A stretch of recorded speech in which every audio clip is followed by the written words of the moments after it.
am a speaker, consultant, and author who helps marketers and other creators unlock their creativity. The reality is, if you are creating anything, if you have an email newsletter, if you are active on social media, if you have signage in your storefront, you are creating content. So you might as well think about that critically and put some strategy and effort and intention behind it. We saw that on Instagram, people were posting pictures of their newspaper, with their coffee in the morning or reading it outside on the porch or, pointing to an article that they liked, their crossword puzzle that they finished, and they were posting it naturally. This was a behavior that was happening. So what we did is create a dedicated Instagram account, My NY Times, where we would repost those user photos when they were showing us, like, this is my print paper out in the world. And people loved it. Rather than trying to make users create content, figure out what content your users like to create and find a way to elevate that. Alternate profession could have been? Ballerina. Yay! One thing no one knows about you. I can speak sign language. Hello, fellows. Welcome to the next episode of Jagged with Just Ravi. You want conversations at the cutting edge with thought leaders from the branding, marketing, and the business world? Subscribe to my channel. Conversations that ignite new ideas with rough and sharp edges. Hi, Melanie. Thrilled to have you on my show. Thanks for having me. Okay. If I requested you to tweet your profile, what would you say? That I am a speaker, consultant, and author who helps marketers and other creators unlock their creativity. Awesome. And we are going to benefit from it in every way possible. We are not just going to get some hacks. We are going to get a framework that will fuel content creation. And I think that's much needed in today's times, because that's a struggle area. Before that, Melanie, I'm very curious, because you've talked about the fact that you've been a journalist, and that then you moved into branded content, and then writing books. And there are two books that we will touch upon. When you say a journalist's required for content making, what is that extra lens or perspective that a journalist brings? I want to start with that. Yeah, so I wouldn't say it's required necessarily, but I do think that journalists have a lot of skills that they can bring to the table when we're talking about marketing and content marketing. So one of those is that we are used to working on tight deadlines, and generally that means we produce work pretty quickly, which we all know it's a fast-moving pace and limited resources. So the ability to produce content quickly is a great asset. But also we're used to hunting for the story.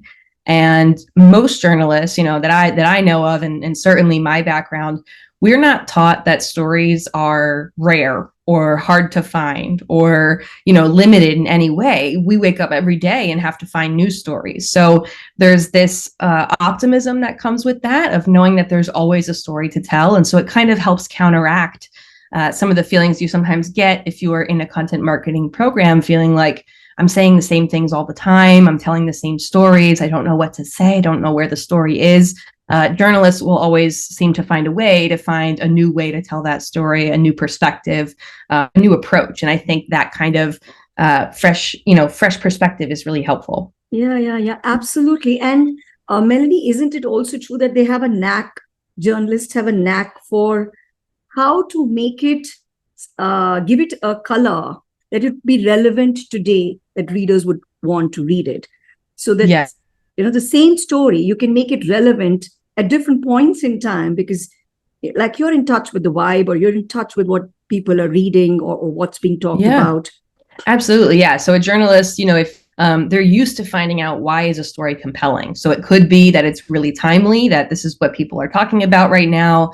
It could be that they've identified that this is something that has a big impact on people, that it's very interesting to them for that reason, because it holds a lot of risk or potential. And it could just be that they start to recognize what's entertaining, what's interesting, and what's unique. And sometimes, if we're inside the brand, if you're coming purely from a sales and marketing perspective, it's harder for us to see that about our own stuff, right? Because it's all interesting to us as the brand marketers. And so if you are coming from a bit of an outside perspective with the journalist, they're able to say, okay, I noticed this, and this is something I've not seen before. This is probably going to be interesting to people. So figuring out how to tell those stories in a really compelling way is usually a skill that journalists come, sort of pre-built with. Yeah, isn't that priceless for content writing? And I would say it's required. Journalists required on content team. I'll take it. Okay. So, unlimited story ideas. I mean, the moment you say unlimited, oh God, isn't that tempting? Yeah. So unlimited story ideas, and you have built a framework that can give you 100 ideas straight away, like just mix and match. And, so why don't you share first how you came across this? And how it breaks some myths, on content marketing. There's a lot of myths about it. It requires this, it doesn't require this. You should take people fresh out of college to do it because pace is required, and marketing team thinks that it's a different hat, or sometimes they think that content is how do you make it on brand, how much on brand, all those. So break some myths for us first, and then let's talk about the framework. Over to you. So there's a lot of questions in there, right? I think a good place to start is there's this kind of idea across society, not just in marketing, but certainly in marketing as well, that creativity or, generating new ideas is something that's only for like a certain type of person, that there's this like creative person, this subtype of people, and they are the only ones who are coming up with all these ideas. And I find that a lot of times folks who are in sales or customer service or communications, PR, they don't think of themselves as creative people. And certainly, in certain parts of marketing as well, if you're doing media planning or, you're an account manager, you may not think that, well, I'm the creative in this situation, because we often have creative directors, right? There's like the designated creative person. But truly, creativity is something that we are all capable of. It is sort of a mental model, a skill, just like anything else. And so when we're talking about coming up with content ideas, one of the reasons people struggle is because they're often coming up with ideas and judging those ideas at the same time. So what we want to do is separate those two processes and really focus at first on just volume and novelty. Let's come up with a bunch of new ideas. And then when we have so many to choose from, it becomes much easier to choose which are the right fit for us, which is going to be most impactful for our business. So when you have that process and when you take the judgment out of that process of generating story ideas, and it becomes a lot easier for even someone who doesn't consider themselves a creative to answer a prompt like that. It gives some guidance for that whole process. And that just makes it a whole lot easier for anyone to contribute to that process.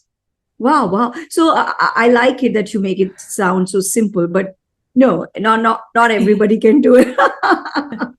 like the skill of writing too. I mean, it requires a lot of practice and sure. Maybe at a content level, generating ideas, it can be simpler than it's made out to be with a framework. And so let's go to the frame. Okay.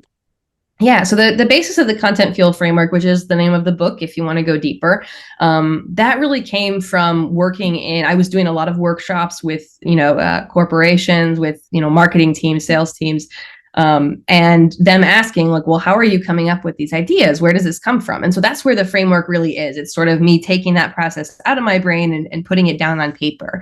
And the first thing to understand is that we think of a content idea as one singular thing. Like, here's the idea in my hand, like this one idea. But every content idea is actually made up of two pieces, and together they form a content idea. So the first one is the focus. What are we saying? What are we talking about? You might call it the theme or the topic or the approach, right? Like, what is it that we're actually saying? That's the first step. The second piece is the format. So now that we know what we're saying, how are we going to say it? How are we going to bring it to life as a written piece of content, as a video, as audio, or something else? So those are that's kind of the basis. Once you understand that, it becomes much easier to say, let's figure out what we're going to say. Let's choose our focus, and then let's choose our format. And then, as you mentioned, it's just sort of mixing and matching to say focus 1 and format 7, or focus 3 and format 2. Just kind of combining these different options to come up with, essentially prompts that can help you come up with content ideas for any event, any campaign, any purpose. But that's the core understanding, is if you've got focus and format together, and if you've got those two things, you can build from there. Great. You take the familiar 5 first, and there are 10 formats, and there are 10 the focuses. What type of information or idea that we want to give. So let's pick it like this. I'll give you a scenario, and maybe 2 different scenarios, and let my audiences get a flavor of how the focus shifts, and what kind of questions you answered in your head, and then you approached it. So one is a nutraceutical, like there is a disease and there's a nutritional supplement. Like, okay, let's take it diabetes. So this is a nutritional supplement to manage it. And the other is impulse category, completely fun, and it's ice creams. I love it. So one is indulgence. I'm not thinking health, escape, comfort. And the other is, oh my God, I'm anxious. And, like the frame of mind is completely different. Maybe the teach is also completely different. You know? So since our idea is to focus on some of the formats and some of the content, we can play with it here, howsoever you find useful. Sure. Yeah. So to sort of set the stage before we come up with examples live, the focuses are, many of them are things you're familiar with. It's just good to have sort of a shared language. So one of the focuses we recommend, for example, is people. So focusing on the people who are involved in any particular story you're trying to tell. So imagining our diabetes example, we could talk about the scientists who created, or the nutritionists who created the supplement. What's their backstory? Why did they do this? We could talk about our customers. How important has it been to them to sort of have this change in their life? How has it benefited them? We could talk to experts. Maybe there's, they're not our scientists, but there are other, influencers, scientists, other people we can turn to tell their story as part of our broader story. So that's an example of applying the people. But you could also do a focus like history. So what's the history of diabetes? Like understanding where this product falls in a greater context of what's available to assist with someone who's living with diabetes. You could talk about the history of the product category. So we used to have these kinds of supplements, and now we know better. And these are the kinds of supplements that are now recommended based on what we know now. So kind of going a historical approach. You could talk about the basics. So a basics focus is saying, what are the basic things that our audience needs to know about this? And so with diabetes, for example, there may be a need to understand, how does the supplement impact your blood sugar? And what does it matter whether you should take it in the morning or at night, with food or without? How do you integrate a supplement with other things, as part of your diabetes, lifestyle and treatment plan? So just kind of like basic understanding to help them get more information. So those are 3 different focuses you could take with the diabetes example. With our ice cream example, we can do those same ones, of course. So you could talk about like the founders of the company. So Ben and Jerry's, if anyone is familiar, is obviously a very founder centric. They talk about Ben and Jerry, right? We know that they're real people and where that comes from. So that's a people content, people focused content for that. But process content would be really interesting as well. So process focused content is when you're talking about any steps to any kind of process. So that could be sort of a recipe, how to make your own whipped cream to go with your ice cream. It could be behind the scenes showing how they make the ice cream, or behind the scenes of how they choose the flavors or the names of the flavors if they have interesting names. So we did history, we did process and people. I mean, there's lots of different ways you can approach it, but off the top, that's just sort of saying, okay, even though these are very different products, and even though there's lots you could say about it, going through that list of focuses as a sort of prompt to say, okay, could we do a people focused story? Could we do a basics focused story, a history focused story, a process focused, and just running through those different options kind of helps spark new ideas that you can continue to build on, especially in a group environment where it's really fun to throw out ideas and kind of build on one another. So that would be that first step of coming up with different prompts according to the focuses. What could we talk about these two topics? Yeah, so this framework is so useful. I think anybody immediately, the moment they look at it, they're like, oh my God, I feel sorted. I am sorted. Like you started with the fact that how do we keep it fresh? How do we, like, it's the same information. And yet I want my audience to feel that this is interesting. I want to read it. Oh, this is something new. Like when you said people, most nutrition supplements for condition-based, think about a day in the life or for a testimonial. It stops there, or an expert talking about it. So this whole thing about history or origin story. I don't know if that's your separate same thing. Category. Yeah. I mean, it's so interesting. It's so interesting that it's going to actually energize your own company also, that okay, we didn't know that. And stories anyways are exciting, and that can so differentiate your brand and product. Having a list to make sure that, oh, I have it, oh, we haven't done this, we haven't done this. It's so exciting.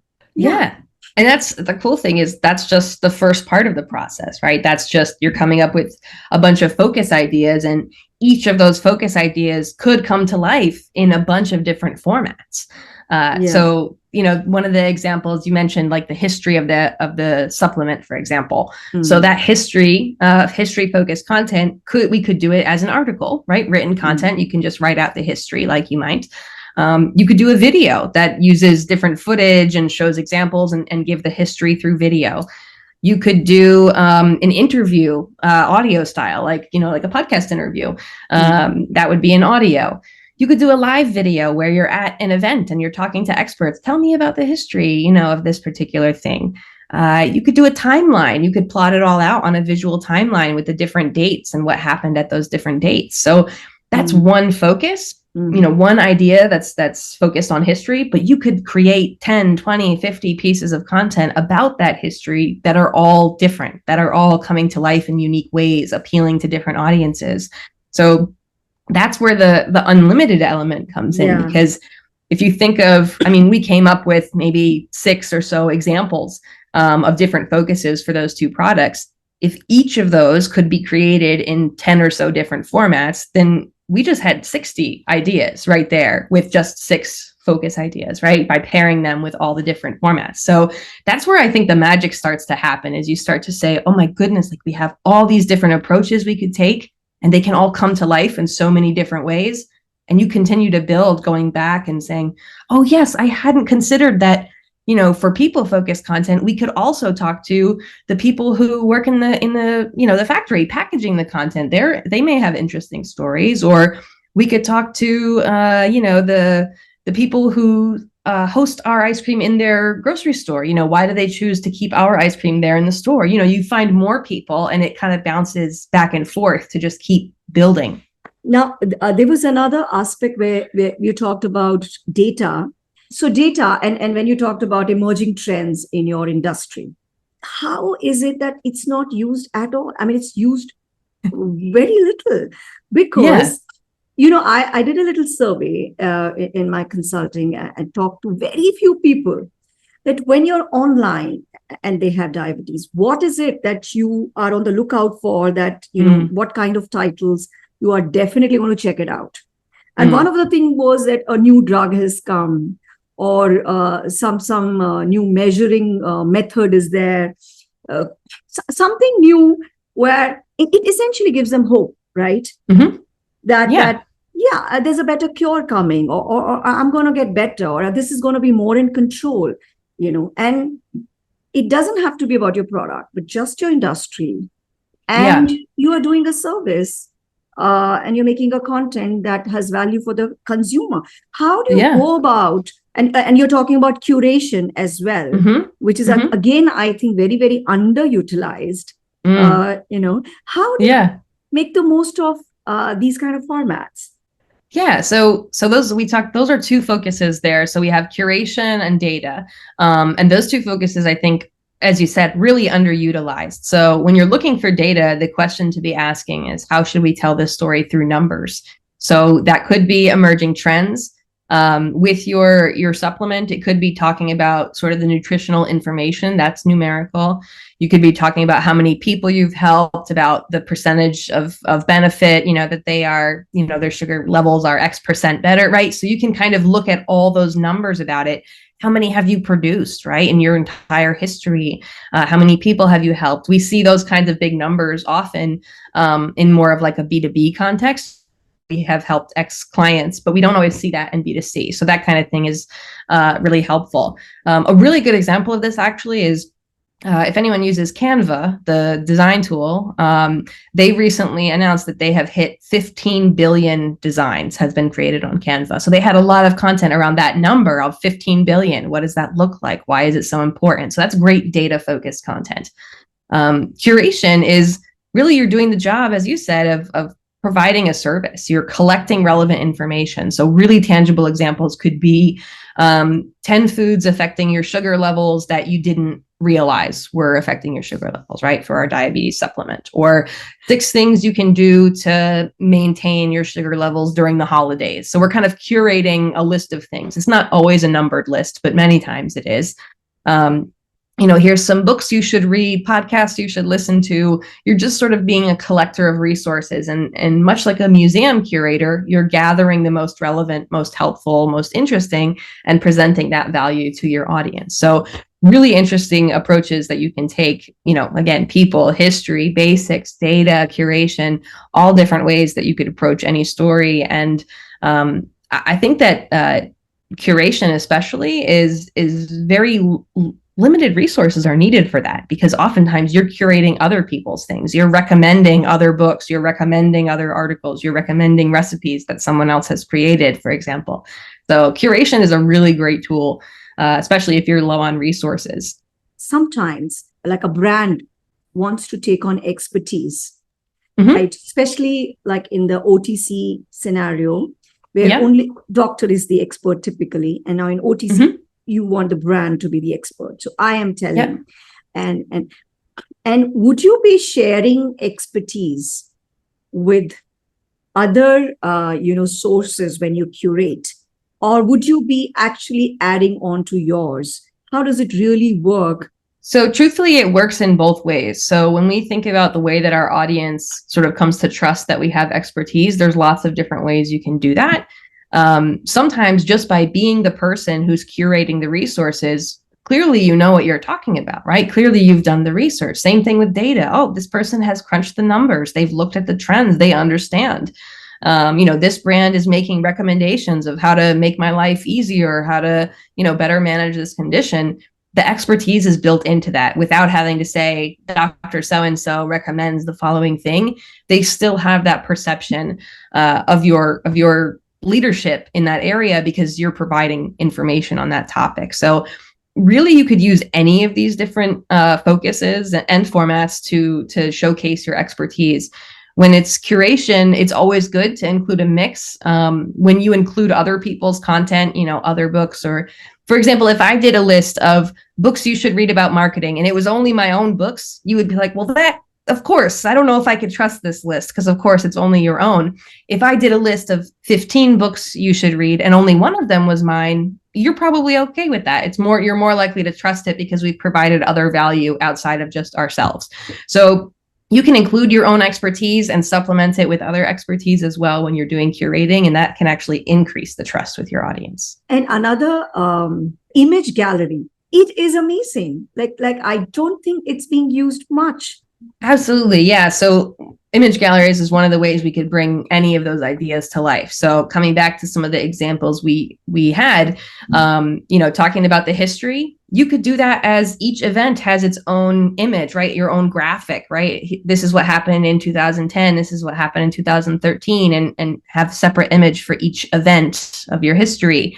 The people, you could have the people that are giving you quotes and, their photo and their quote on different graphics and show all those quotes together. When you're creating on Instagram and you're uploading multiple photos at once and that sort of swipe gallery, that's an image gallery. I think the reason I went with calling it image gallery is because, of course, you could use one image. By all means, use one. But I think everyone defaults to one image. I'm creating this content and I just need to have a header image on my blog post, or I just need an image for the cover of this ebook. And we kind of forget that those photos can be even more valuable when there's a whole group of them. And it's really interesting that you say it's underutilized, because in the early 2013, 2012 sort of era, folks like Huffington Post and BuzzFeed, I mean, they had tons of these galleries, right? Slideshows of 50 photos of Kim Kardashian. No reason, just 50 photos of Kim Kardashian, or the 25 best looks from the red carpet just in a slideshow. But yeah, we sort of moved away from that. And I think it's a missed opportunity to showcase a lot of value in one place. I highly recommend people who are in the content, and I think everybody's in the content business. If you're in marketing, you're in content business today, you cannot do without it.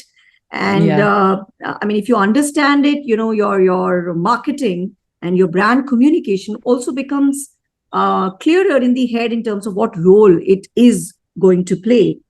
Content is a brand in pajamas every day, and the brand communication is like on an event, on a big event, it's all dressed up. So I love that. I always say too, is the reality is, if you are creating anything, if you have an email newsletter, if you are active on social media, if you have signage in your storefront, you are creating content. So you might as well think about that critically and put some strategy and effort and intention behind it, because you're doing it already. So you just want to make sure you're doing it in a way that supports your broader business goals. Right. I loved how you talked about quiz, and like it doesn't have to be this and just this. It can be anything that requires some bit of an answer, and you're already solved it midway. That was amazing, because people don't do it this how are we going to plan it, organize it, 10 questions, 10 answers. And if people don't participate, then it's a waste, Yeah, I think I love sort of in the book, I go through like you said, there's common formats like writing, video, audio. We all know those, we're familiar. But then there's some like, a timeline, a map, a quiz that people don't really think about. And it can be a really great way to differentiate. So yeah, there's different ways with the quiz. You could do, one of my favorite applications of using the quiz format is helping people decide what's right for them. So, whether that's for our ice cream thing, let's go to that one for some fun. Maybe a series of questions saying, do you like salty or sweet? Do you prefer chocolate or caramel? Do you prefer, smooth ice cream or chunky ice cream? And by answering those questions, they could say, well, we recommend our triple caramel chocolate swirl flavor for you. That's fun. It's not a correct answer thing. It's really just helping them align with the right product for their needs. You could do the same thing for a running shoe. Are you running inside or outside? Are you taking long runs or sprinting, and recommend the correct running shoe? So there's lots of opportunity there that gets them further down the funnel. You're getting them that much closer to a purchase now that they know what might be a good fit. But you can also test their knowledge. So with our diabetes example, it's easy to say, how well do you know the foods that affect your blood sugar? And it's a little quiz, would using this topping, make your sugar rise or decrease? What's the long-term effect? You can kind of just test their knowledge. And the wonderful thing about quizzes that I think is so undervalued is that at the end, you give them an answer, but you can also give them next steps that are engaging with your brand, engaging with more content. So when they complete their ice cream quiz, maybe you then tell them, here's the store nearest you, enter your address. Here's the store nearest you where you can get that flavor. Or, here's how to add it to your cart if you're ordering online. With our diabetes example, saying, it looks like you know a lot about this topic, so great job, but you did miss a few questions on this. So let's make sure you understand how well to measure your sugars, right? Kind of giving them further information, or schedule a call with one of our nutritionists to help get a better understanding of how we can, improve that. Once they've invested by giving time and learning, They trust you as an expert because you've just given them useful information. They're engaged with you as a brand, and they are looking for next steps. Like, okay, now what? Now what do I do? How do I order that ice cream? How do I order that running shoe? How do I, work this supplement into my my lifestyle? Or how do I determine how to fix the knowledge gap? Because clearly I don't understand this part of it. So being able to provide those different benefits, the next steps, is something that helps you and it helps the customer. Absolutely, absolutely. And getting them to invest in you or in your process is the biggest task.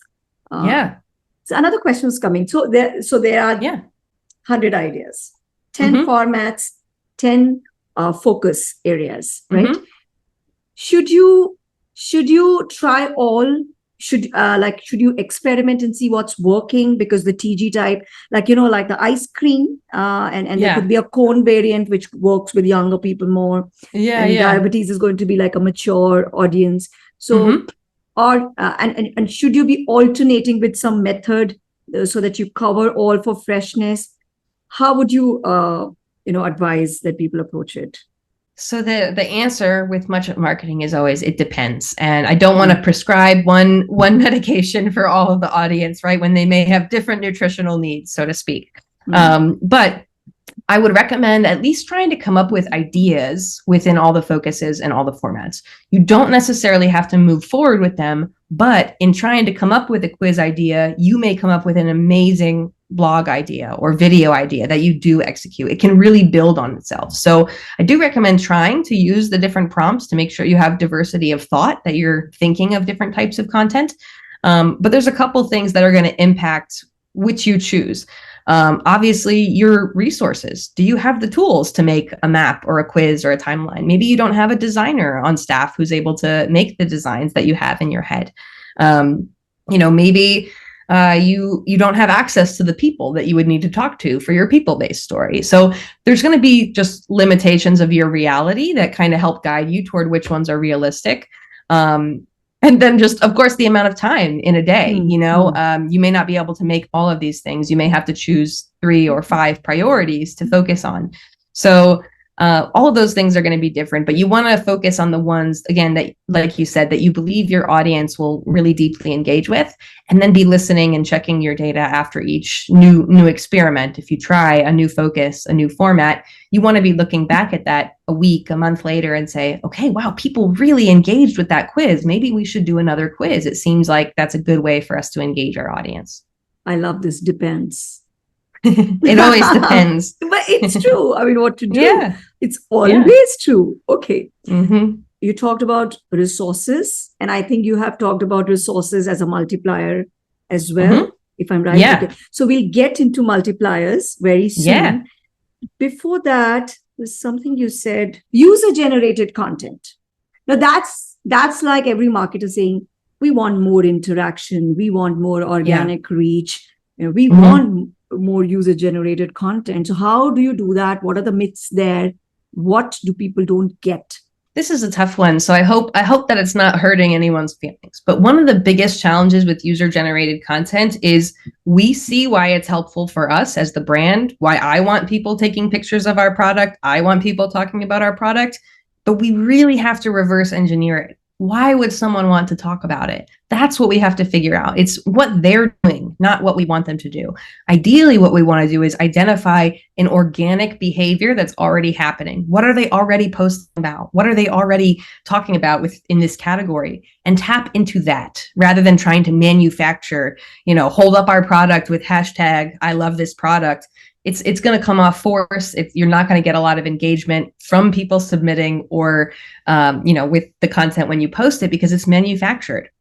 One of the best examples that I can give for this is when I worked at the New York Times, we were trying to build the digital footprint of our print product. So we had the print newspaper, but people just sort of thought of like, well, if I'm in the real world, I'll read the print paper. If I'm online, I'll go to the website. We wanted to kind of bring those brands together. So we saw that on Instagram, people were posting pictures of their newspaper, with their coffee in the morning or reading it outside on the porch or, pointing to an article that they liked, their crossword puzzle that they finished, and they were posting it naturally, this was a behavior that was happening. So what we did is create a dedicated Instagram account, My NY Times, where we would repost those user photos when they were showing us, like, this is my print paper out in the world. And people loved it because they were doing it already. People were already sort of, laying out their morning coffee, their breakfast, whatever they're doing, reading in bed, and taking cute photos. So now there's this added incentive to see other people are doing it and I might get featured. So we saw a massive uptick in that behavior because we knew it's something people already do. Now we're incentivizing it. Now we're creating a campaign around it. So there's that it's still out there. If you go look for My NY Times on Instagram, you'll still see all the work we did to kind of build up that community and that behavior. So the bottom line, the lesson here is, rather than trying to make users create content, figure out what content your users like to create and find a way to elevate that. Isn't that a big tip? Yes. Subtle nudge. You can do it. Yeah. Okay. So multipliers.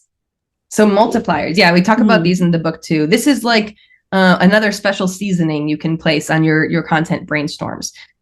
There's a couple different multipliers, and I want you to think of a multiplier as a way to take one piece of content that's working well and reproduce that success.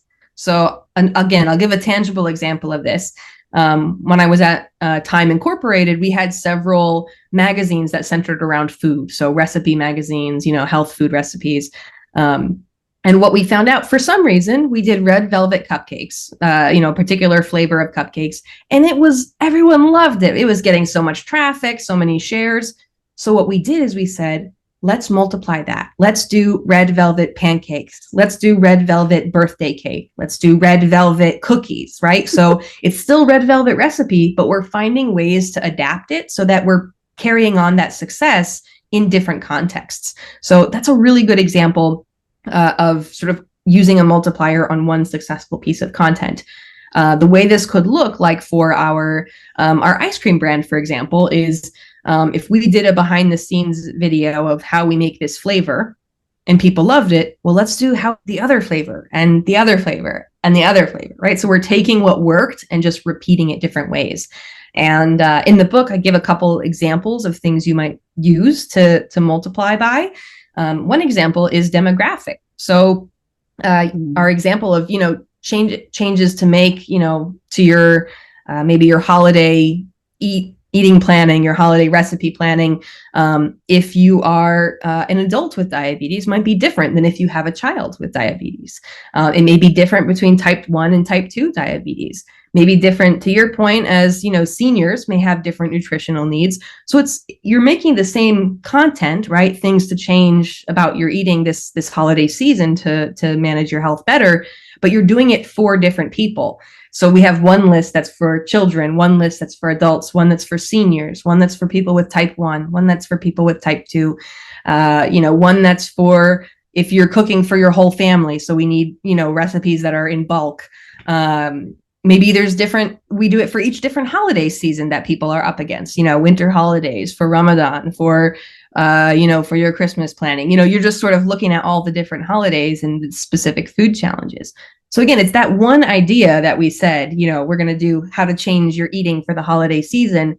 But now we've got 10, 12, 20 different pieces of content that would appeal to different segments of our audience or different types of our customers. Yeah. So it's just one example of taking something that works and multiplying it. In that case, it was by the demographic, by who it's for. I love this, because most of the times, Melanie, people shy away from it. They're like, oh, this worked. Now, how do we recreate this? Like, first make the most of this. And it's not... you make it sound so simple, but it's not intuitively something that comes to people that, okay, let's try this with a different segment. Let's just formats different like a pancake. Exactly. Right. Yeah. Right. And so that could, and it's to your point about experimenting, like when the red velvet cupcake worked, if we had done a different cupcake recipe and saw, okay, well, that didn't, so it must not be the cupcake element that people liked. It must be the red velvet. So let's repeat in that direction. You can do the same thing with your content. If you create the, holiday guide for type 1, type 2, adult and children, and you see, okay, well, the adult and the type 2 stuff isn't working, but the type 1 and children stuff, that's what we need. So let's do more recipe guides for children, since that seems to be what's, that's the factor that's magic there. So it's to me, it's a really fun process to be able to try new things, learn from it, and kind of create this web of connected content where you're learning from what's working and building on what's working.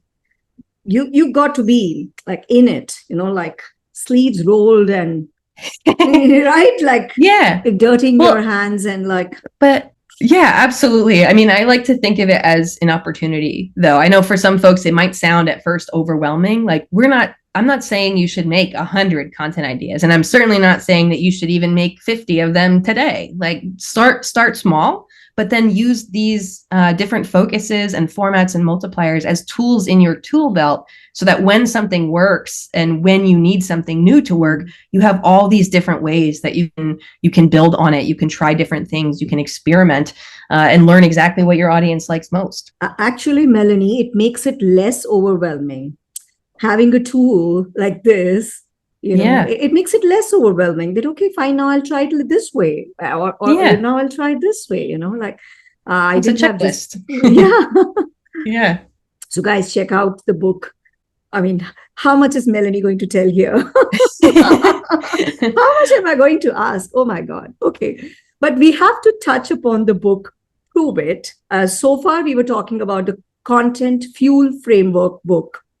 And now it's the second book, Prove It, where little bit, if you could touch upon how to apply strategies like corroboration, demonstration, and education to a marketing context to show, not tell. But yeah, so Prove It is a slightly different book. Content Fuel Framework will really help you come up with lots of ideas. And the Prove It book should help you narrow down on which ones are going to be most impactful for your audience. And the idea there is that we should focus on the content that helps build trust with our audience, because trust comes before every other metric.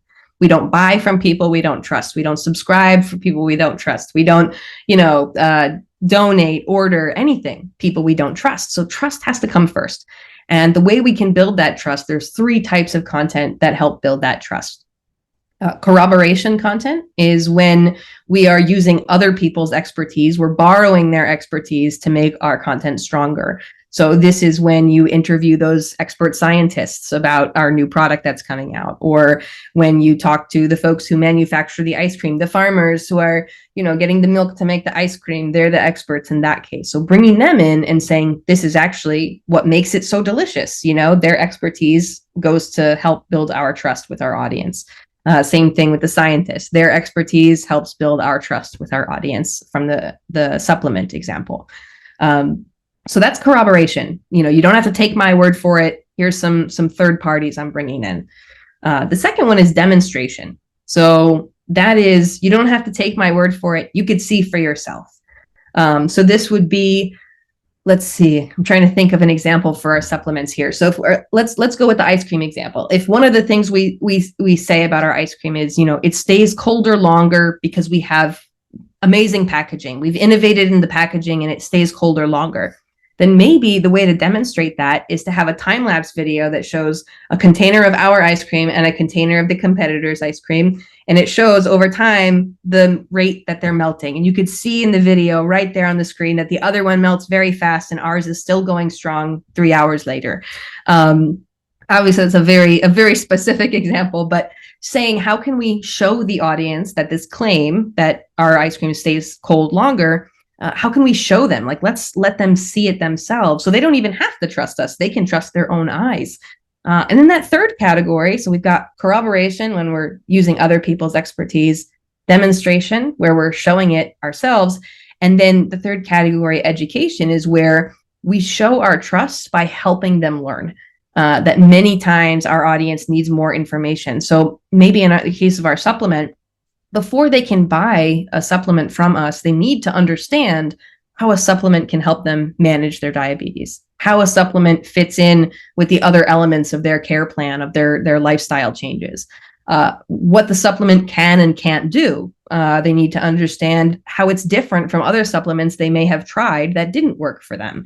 So there's an education gap between their ability to understand our product well enough to buy it. And oftentimes education helps them close that gap to say, now I understand enough. Thank you for teaching me. Now I understand that I can trust you on this.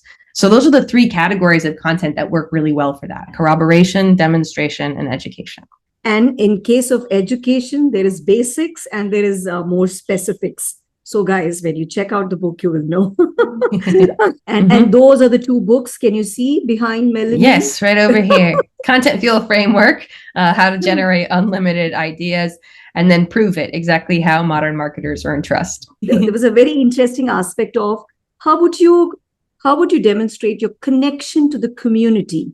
Yeah, so there's lots of ways to demonstrate that. So in the example here, we'd have some sort of claim, like from our ice cream example, maybe that they use only local organic milk from farms within 100 miles of the factory. I don't know. That's their claim. That's what they're saying.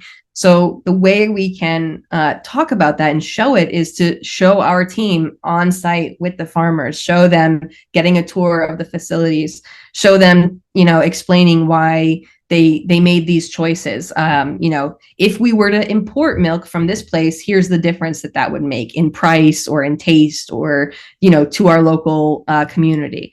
They can show that they sponsor the local sports team. They sponsor the high school soccer team, in their town, kind of looking for ways to show, to let them say, anyone could say that they care about their community, that they give back, that they that they know their customers personally, or they know their suppliers personally. How can we show that? Like, really give them the evidence to say, look, we're not just saying we know our farmers. Like, here's our CEO on the farm with the farmer, and they're laughing and having a great time.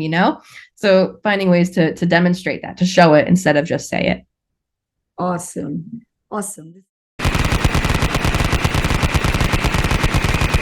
That's next. That's next. So we took it literally, rapid fire. Yep. You have to be fast and you cannot elaborate. Otherwise, okay. I will have to be unkind and shoot. Okay. Mother's best advice: trust yourself, trust your gut. Alternate profession could have been ballerina. Yay! What would you do on Mars for fun? Probably jump around a lot. As per your partner, your most often used phrase? We're not saving lives here. One thing no one knows about you. I can speak sign language. A book you'd like to gift to all your friends. It can't be your own. This one right here, Everybody Writes, by Anne Hanley. Your go-to guide to creating ridiculously good content. I do give this book away all the time. Oh, wow. Awesome. There should be a movie on this, like Anybody Can Dance, anybody can write. Yeah, you've got to do that. Melanie. Okay. Okay, what would you tell your 18-year-old self? It'll all work itself out. Your favorite childhood memory? I used to really enjoy building things, like building towers and blocks and things. So most of them are that. Lego kind of a stuff, huh? Yeah. Okay. If you were to devote the rest of your life to philanthropy, what cause would you choose? Probably women's health for vulnerable populations. So for the homeless or the less fortunate, making sure they have access to women's health care. Awesome. Okay. What is your greatest joy? I think the little one, hanging with the little one. What's her name? Layla. Okay. What's next? I am exploring a new book project, and I'm hoping to dive deeper into demystifying creativity and creating systems to access it. Super. Looking forward to that, all of us.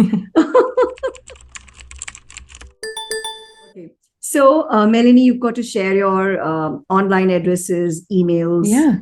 How can people reach reach you? Yeah. So if you search for Melanie Deziel, Deziel, you will find me. I'm very search optimized. Whatever platform, I'm probably the only one of me there. But my website is storyfuel.co, storyfuel.co. And that's where you can find out more about hiring me for workshops or trainings, as a speaker, my books, find my social links, everything's there.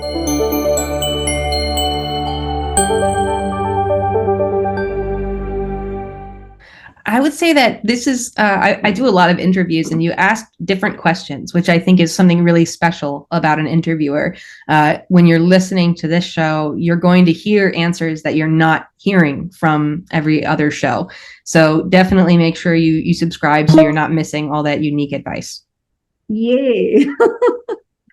Thank you so much, Melanie. It was such a great time I had, and I, along with my audiences, learned a lot, and we feel empowered to handle the challenges of content in this agile marketing world. Good. Thank you for letting me be part of your story.